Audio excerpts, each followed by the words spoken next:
আসসালামু আলাইকুম, সবাই আশা করি ভালো আছেন। আজকে চলে আসলাম আমার খামার বাড়িতে। তো আজকে আপনাদেরকে দেখাবো যে আমার ওই যে খামার বাড়ি দেখা যাইতেছে, এই খামার বাড়িটার ভিতরে মূলত কি আছে আজকে আপনাদেরকে সেটাই দেখাই। এর আগে আরো একদিন এসেছিলাম এই খামার বাড়িতে, কিন্তু আপনাদেরকে দেখাতে পারি নাই যে খামার বাড়িতে কি আছে, কারণ হচ্ছে ওই দিন মহিলারা ছিল, এই জন্য দেখাতে পারি নাই। তো চলেন আজকে আমার খামার বাড়িতে আপনাদেরকে দেখাই কি আছে ভিতরে। Let's go. সামনে আমার খামার বাড়ি, আর এদিকে এগুলা মানে ফাঁতরের ভিতরে পানি টানি দেওয়ার জন্য সরকারিভাবে লাইন টাইন করছিল যে ওইগুলা।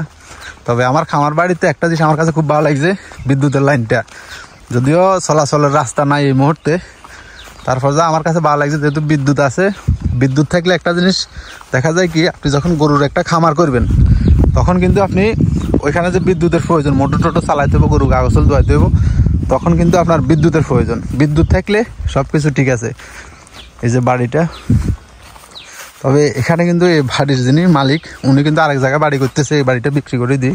ওই দিন আসলে আপনাদেরকে ভিতরে দেখাতে পারি নাই, কারণ হচ্ছে মহিলারা ছিল, এই জন্য দেখাতাম পারি না। তবে এখানে যদি একটা খামার করি, মনে করেন যে আশেপাশে যে জমিনগুলো আছে এগুলোতে খেটটা চাষ করলে, ঘাস চাষ করলে সংক্ষেপে মানে একটা খামার করা সম্ভব হয়। কারণ অনেক দিনের ইচ্ছা ছিল যে খামার বাড়িটা করবো। তো ইনশাল্লাহ জায়গা লেলে সে আস্তে আস্তে হয়ে যাবো। কই সালাম আলাইকুম। আলহামদুলিল্লাহ আলহামদুলিল্লাহ। কি অবস্থা আপনার? আলহামদুলিল্লাহ সবাই ভালো আছে। মানে অনেকে কমেন্ট করছে যে মানে বাড়িটা যে লইলাম এটার ভিতরে কি আছে কেন দেয়াইতাম মানুষের। তো বললাম যে আচ্ছা ঠিক আছে। আমি এর আগে একবার আসছিলাম, তবে ওই সময় আপনার ওয়াইফ টাইফ ছিল, এই কারণে দেয়াইতাম পারি না ওনাদের কারণে। না না, তারপর মহিলা মানুষ, ওনারা মহিলা মানুষ, এই কারণে আমি আর ভিডিও করি না। তো মূলত বাড়িটা হচ্ছে আমার এই বড় ভাইয়ের, উনি বিক্রি করে দিছে। বিক্রি করে দিয়ে উনি আবার নতুন বাড়ি করতেছে আরেক জায়গায়। যাই হোক, এই যে বাড়িটা দেখতেছেন মোটামুটি এই যে বাড়িঘর ওনার এরকম ছিল। এখানে একটা পুকুরের মতন খুম্বা টুম্বা করছিল আর কি, এখানে খুম্বা। আর এটা হচ্ছে ওনার ঘর। বাড়ির যে সীমানাটা দেখতেছেন, এই সীমানাটায়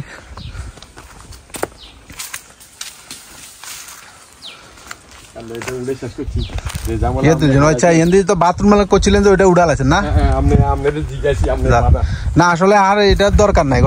যেহেতু এটা হয়তো আর লোক ইজ্জা থাকবে, কথা কিছু বুঝছে না। তো একজন লোক এলে আসলে এত বড় ইয়ার বাথরুমের দরকার হইতো না। তো এই কারণে মূলত আমি কইছি যে এটা আর লাগতো না আর কি। উড়েতে পাচ্ছি 10-11 মাস ব্যবহার হনো না। রিং তো মেলা গাইছেন দেখি।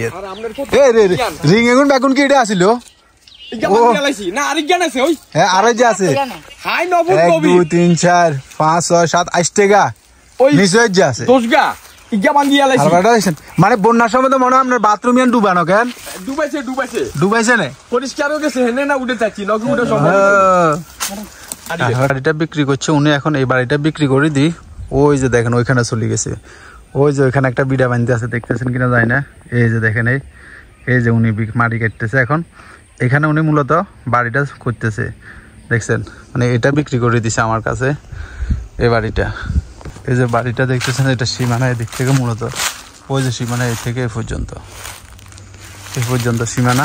তো উনি আসলে এগুলা যখন রেডি করবো তখন আমি এখানে কাজ ধরবো আর কি। এখন আমার কোনো কাজ নাই এখানে। উনি এগুলো তুলিলে যাইতে আছে, নেওয়ার পরে তারপরে এখানে একটু কাজ আছে, মানে খামার করি বা যেটা করি এটা এখানে করবো। এই যে অনেকগুলো ইট আছে জানে, দেখছেন না। এই অবস্থাতে এমনি যখন গট্টর এগুলা সব খুলিলে যাবো তখন এখানে ইনশাল্লাহ খামারের কাজ ধরবো আর কি। কিছু কলা গাছ লাগাইছে মাশাআল্লাহ। আপনাকে সবার কিন্তু কলার দাওয়াত আছে। ওগুলো কি কলা গাছ না আইডা গাছ, এটাই তো বুঝি নাই কি গাছ। মানে ওই সাইডে এমনি গাছ আর এই সাইডে দেখা যায় বেশিরভাগ কলা গাছ। মানে এখন কি কলা নেই, ওই ধরে রয়েছে এই সাইডে কিন্তু কলা গাছ।